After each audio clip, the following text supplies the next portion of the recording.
Hello friends, welcome back to tasty Kannada YouTube channel. ನಾನು ನಿಮಗೆಲ್ಲ ಇವತ್ತು ಚಳಿಗಾಲಕ್ಕೆ ಯಾವ ರೀತಿ ಹೆಲ್ದಿ ಆ್ಯಂಡ್ ಟೇಸ್ಟಿ ಆಗಿರೋಂಥ ನುಗ್ಗೆ ಸೊಪ್ಪು ಮೊಟ್ಟೆ ಫ್ರೈ ಮಾಡೋದಂತ ಹೇಳ್ಕೊಡ್ತಾ ಇದ್ದೀನಿ. ಹೇಗೆ ಮಾಡೋದಂತ ನೋಡೋಕ್ಕೆ ಮುಂಚೆ ಈ ವಿಡಿಯೋ ನೋಡ್ತೀರಿ ಯಾರೆಲ್ಲ ಇನ್ನೂ ನಮ್ಮ ಚಾನಲ್ ಸಬ್ಸ್ಕ್ರೈಬ್ ಆಗಿಲ್ಲ ಬೇಗ ಹೋಗಿ ಸಬ್ಸ್ಕ್ರೈಬ್ ಮಾಡ್ಕೊಳ್ಳಿ. ಹಾಗೂ ನಮ್ಮ ಚಾನಲ್ನಲ್ಲಿ ಬರೋ ಎಲ್ಲ ವೀಡಿಯೋಸ್ ನೋಟಿಫಿಕೇಷನ್ಗಾಗಿ ಪಕ್ಕದಲ್ಲೇ ಇರೋವಂಥ ಬೆಲ್ ಐಕನ್ನೇ ಕ್ಲಿಕ್ ಮಾಡಿ. ಇವತ್ತು ರೆಸಿಪಿ ಇಷ್ಟ ಆದರೆ ನಮ್ಮ ವಿಡಿಯೋಗೆ ತಪ್ಪದಿರ ಲೈಕ್, ಶೇರ್ ಆ್ಯಂಡ್ ಕಮೆಂಟ್ ಮಾಡಿ. ಹಾಗಿದ್ರೆ ನೋಡೋಣ ಬನ್ನಿ ಫ್ರೆಂಡ್ಸ್, ಯಾವ ರೀತಿಯಾಗಿ ನುಗ್ಗೆ ಸೊಪ್ಪು ಮೊಟ್ಟೆ ಫ್ರೈ ಮಾಡೋದಂತ ನೋಡಿ. ಮೊದಲಿಗೆ ನುಗ್ಗೆ ಸೊಪ್ಪು ಮೊಟ್ಟೆ ಫ್ರೈ ಮಾಡ್ಕೊಳ್ಳೋದಕ್ಕೆ ನಾವಿಲ್ಲಿ ನುಗ್ಗೆ ಸೊಪ್ಪನ್ನ ಬೇಯಿಸ್ಕೊಳ್ಬೇಕಾಗತ್ತೆ. ಅದಕ್ಕೋಸ್ಕರ ನಾನಿಲ್ಲಿ ಒಂದು ಕುಕ್ಕರ್ ಇಟ್ಕೊಂಡಿದ್ದೀನಿ. ಈಗ ಕುಕ್ಕರ್ಗೆ ಒಂದು ಚೊಂಬಷ್ಟು ನೀರು ಹಾಕ್ಕೊಳ್ಳೋಣ. ಈಗ ನೀರನ್ನ ಸ್ವಲ್ಪ ಒಂದು 5 ಮಿನಿಟ್ಸ್ ಚೆನ್ನಾಗಿ ಕಾಯಕ್ಕೆ ಬಿಡೋಣ. ನೋಡಿ, ಇವಾಗ ನೀರು ಚೆನ್ನಾಗಿ ಮಳ್ತಾ ಇದೆ. ನಾವಿವಾಗ ಫಸ್ಟ್ ಇದಕ್ಕೆ ಹೆಸರು ಕಾಳನ್ನ ಆ್ಯಡ್ ಮಾಡ್ಕೊಳ್ಳೋಣ. ನಾನಿಲ್ಲಿ 1 ಕಪ್ಪಷ್ಟು ಹೆಸರು ಕಾಳನ್ನ ತೊಗೊಂಡಿದ್ದೀನಿ. ಇವಾಗ ಆ್ಯಡ್ ಮಾಡ್ಕೊಳ್ತೀನಿ. ನೀವು ಬೇಕಿದ್ರೆ ಬೇಳೆ ಕೂಡ ಆ್ಯಡ್ ಮಾಡ್ಕೊಳ್ಬೋದು.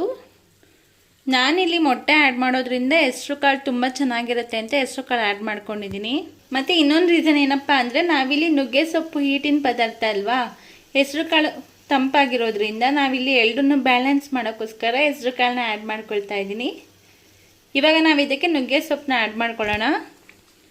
ನಾನಿಲ್ಲಿ ಸ್ವಲ್ಪ ನುಗ್ಗೆ ಸೊಪ್ಪನ್ನ ಈ ರೀತಿ ಚೆನ್ನಾಗಿ ಬಿಡಿಸಿ, ಲೀವ್ಸ್ನ ನೋಡಿ ಈ ರೀತಿಯಾಗಿ ಬಿಡಿಸ್ಕೊಳ್ಬೇಕಾಗತ್ತೆ. ಬಿಡಿಸಿ ಚೆನ್ನಾಗಿ ನೀಟ್ ಮಾಡಿ ತೊಳೆದಿಟ್ಕೊಂಡಿದ್ದೀನಿ. ಇವಾಗ ಇದನ್ನು ಆ್ಯಡ್ ಮಾಡ್ಕೊಳ್ಳೋಣ.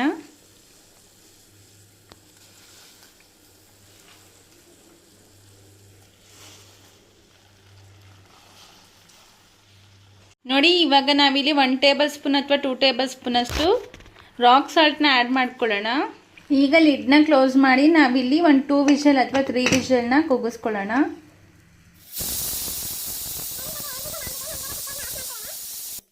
ಈಗ ಇದು ವಿಷಲ್ ಹೋಗೋ ಅಷ್ಟರಲ್ಲಿ ನಾವು ಕಾಳಿಗೆ ಯಾವ ರೀತಿ ಒಗ್ಗರಣೆ ಮಾಡೋದಂತ ನೋಡೋಣ ಬನ್ನಿ ಫ್ರೆಂಡ್ಸ್.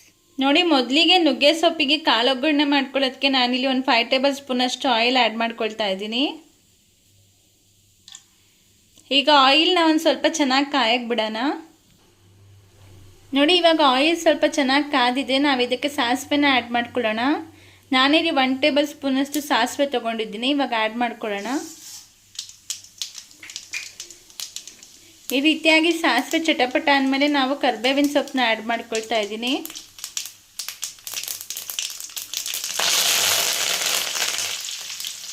ಕರಿಬೇವು ಚಟಪಟ ಅಂದಮೇಲೆ ಮೆಣಸಿನ್ಕಾಯನ್ನ ಆ್ಯಡ್ ಮಾಡ್ಕೊಳ್ಳೋಣ. ನಾನಿಲ್ಲಿ ಒಂದು 3 ರಿಂದ 4 ಮೆಣಸಿನ್ಕಾಯಿ ಮಾತ್ರ ಆ್ಯಡ್ ಮಾಡ್ಕೊಳ್ತಾ ಇದ್ದೀನಿ. ಇವಾಗ ಚೆನ್ನಾಗಿ ಮಿಕ್ಸ್ ಮಾಡ್ಕೊಳ್ಳೋಣ.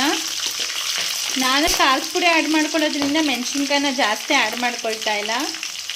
ಇವಾಗ ಆನಿಯನ್ನ ಆ್ಯಡ್ ಮಾಡ್ಕೊಳ್ಳೋಣ. ನಾನಿಲ್ಲಿ ಒಂದು 4 ಬಿಗ್ ಸೈಜ್ ಆನಿಯನ್ನ ಈ ರೀತಿ ಸ್ಮಾಲಾಗಿ ಕಟ್ ಮಾಡ್ಕೊಂಡಿದ್ದೀನಿ. ಈಗ ಆನಿಯನ್ ಹಾಕಿದಾದ್ಮೇಲೆ ಒಂದ್ಸತಿ ಚೆನ್ನಾಗಿ ಮಿಕ್ಸ್ ಮಾಡ್ಕೊಳ್ಳಿ. ನೋಡಿ, ಆನಿಯನ್ ಲೈಟ್ ಬ್ರೌನ್ ಕಲರ್ ಬರೋವರೆಗೂ ಚೆನ್ನಾಗಿ ಫ್ರೈ ಮಾಡ್ಕೋಬೇಕು ಈ ರೀತಿ. ನೋಡಿ, ಇವಾಗ ಇದಕ್ಕೆ ಒಂದು ಅರ್ಧ ಟೇಬಲ್ ಸ್ಪೂನಷ್ಟು ಸಾಲ್ಟ್ನ ಆ್ಯಡ್ ಮಾಡ್ಕೊಳ್ಳೋಣ. ನಾನು ಸೊಪ್ಪು ಬೇಯಿಸೋವಾಗ ಸ್ವಲ್ಪ ಸಾಲ್ಟ್ ಹಾಕಿರೋದ್ರಿಂದ ಇವಾಗ ಸ್ವಲ್ಪ ಕಡಿಮೆ ಸಾಲ್ಟ್ ಆ್ಯಡ್ ಮಾಡ್ಕೊಳ್ತಾ ಇದ್ದೀನಿ. ಈಗ ಸಾಲ್ಟ್ ಹಾಕಿದಾದ್ಮೇಲೆ ನಾನು ಇದಕ್ಕೆ 1 ಟೇಬಲ್ ಸ್ಪೂನಷ್ಟು ಚಿಲ್ಲಿ ಪೌಡರ್ನ ಆ್ಯಡ್ ಮಾಡ್ಕೊಳ್ತಾ ಇದ್ದೀನಿ. ಹಾಗೂ ಒಂದು ಅರ್ಧ ಟೇಬಲ್ ಸ್ಪೂನಷ್ಟು ಧನಿಯಾ ಪೌಡರ್ನ ಆ್ಯಡ್ ಮಾಡ್ಕೊಳ್ತಾ ಇದ್ದೀನಿ. ಹಾಗೂ ಒಂದು 1/4 ಟೇಬಲ್ ಸ್ಪೂನಷ್ಟು ಮೆಣಸಿನ ಪೌಡರ್ನ ಆ್ಯಡ್ ಮಾಡ್ಕೊಳ್ತಾ ಇದ್ದೀನಿ. ಈಗ ಇದಿಷ್ಟನ್ನು ಹಾಕಿದಾದ್ಮೇಲೆ ಒಂದ್ಸತಿ ಚೆನ್ನಾಗಿ ಮಿಕ್ಸ್ ಮಾಡ್ಕೊಳ್ಳಿ. ನೋಡಿ, ಈ ರೀತಿ ಕಂಪ್ಲೀಟಾಗಿ ನೀವು ಮಿಕ್ಸ್ ಮಾಡ್ಕೊಳ್ಬೇಕು. ನೋಡಿ, ಇವಾಗ ಆನಿಯನ್ ಎಲ್ಲ ಚೆನ್ನಾಗಿ ಬೆಂದಿದೆ ಅಂತಲೇ ಹೇಳ್ಬೋದು. ಈ ಟೈಮಲ್ಲಿ ನಾವು ಮೊಟ್ಟೆನ ಆ್ಯಡ್ ಮಾಡ್ಕೊಳ್ಳೋಣ. ನಾನಿಲ್ಲಿ ಒಂದು 4 ಮೊಟ್ಟೆನ ಈ ರೀತಿ ಒಡೆದಿಟ್ಕೊಂಡಿದ್ದೀನಿ. ಇವಾಗ ಆ್ಯಡ್ ಮಾಡ್ಕೊಳ್ಳೋಣ. ಮೊಟ್ಟೆ ಹಾಕಿದ ಕೂಡಲೇ ಚೆನ್ನಾಗಿ ಮಿಕ್ಸ್ ಮಾಡೋಕ್ಕೆ ಹೋಗಬೇಡಿ. ಒಂದು 5 ಮಿನಿಟ್ಸ್ ಹಿಂಗೆ ಬಿಡೋಣ. ಈ ರೀತಿ ಮೊಟ್ಟೆ ಬಿಟ್ಟು ಫ್ರೈ ಮಾಡೋದ್ರಿಂದ ನಮಗೆ ತಿನ್ಲಿಕ್ಕೆ ಚೆನ್ನಾಗಿರುತ್ತೆ ಅಂತಲೇ ಹೇಳ್ಬೋದು. ಈಗ ಒಂದ್ಸರಿ ಮಿಕ್ಸ್ ಮಾಡ್ಕೊಳ್ಳಿ. ಈ ಮೊಟ್ಟೆ ನುಗ್ಗೆ ಸೊಪ್ಪು ಫ್ರೈ ಎಷ್ಟು ಚೆನ್ನಾಗಿರುತ್ತೆ ಅಂದರೆ ತುಂಬಾ ಟೇಸ್ಟಿಯಾಗಿರುತ್ತೆ ಅಂತಲೇ ಹೇಳ್ಬೋದು. ನಾವು ಯಾವಾಗ ನುಗ್ಗೆ ಸೊಪ್ಪು ತಂದಾಗೂ ಇದೇ ರೀತಿಯಾಗಿ ಮಾಡ್ಕೊಂಡು ತಿನ್ನೋದು, ಅಷ್ಟು ಟೇಸ್ಟಿಯಾಗಿರುತ್ತೆ. ಈಗ ಒಂದು 5 ಮಿನಿಟ್ಸ್ ಮೊಟ್ಟೆ ಚೆನ್ನಾಗಿ ಬೇಯಕ್ಕೆ ಬಿಡೋಣ. ಅಷ್ಟರಲ್ಲಿ ಸೊಪ್ಪು ಯಾವ ರೀತಿ ಬೆಂದಿದೆ ಅಂತ ನೋಡೋಣ ಬನ್ನಿ. ನೋಡಿ, ಇವಾಗ 2 ವಿಷಲ್ ಆಗಿದೆ, ಏರೆಲ್ಲ ಔಟ್ ಆಗಿದೆ ಕುಕ್ಕರಲ್ಲಿ. ಈಗ ಓಪನ್ ಮಾಡಿ ನೋಡೋಣ.